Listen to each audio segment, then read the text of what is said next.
Marvel fan আমি, favourite character Loki. আজকে মনটা ভালো নেই, তাই সকাল সকাল ডিপ্রেশন থেকে উঠে আমি চলে গেছিলাম ডাউকি। এখন আছি আমি ডাউকিতে, একটু পরে বোট রাইডিং করব। বাট আমার বিশাল ফাটছে ভাই, কেন আমি জানি না, বাট বিশাল ফাটছে। প্রথম ভাবতাম পৃথিবীর মধ্যে সব থেকে যদি পরিষ্কার কিছু থেকে থাকে সেটা হলো আমার মন, কিন্তু ডাউকি নদীর জল দেখার পর আমার ডিসিশনটা হালকা চেঞ্জ হলো। ফার্স্ট পজিশনে আমি আছি ভাই, কোনো চাপ নেই। আর এই যে আমাদের বোটের মাঝি ভাই পাশের বোটের একটা মেয়েকে লাইন মারছে। একা ভালো হয়ে লোম হবে।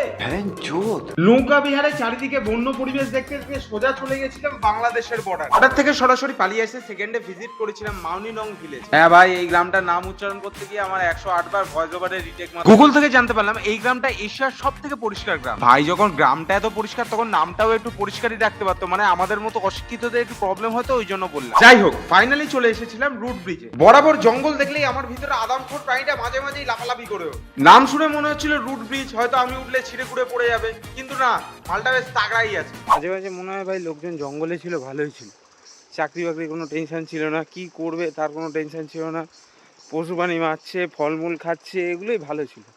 বেকার শালা এত মানে সভ্যতা তৈরি হয়। মাঝে মাঝে মনে হয় জঙ্গলেই একটা বাড়ি বানিয়ে এখানেই থেকে যায়। যাই হোক, টাটা ফ্রেন্ডস, আবার দেখা হবে নতুন একটা ফালতু ব্লগে।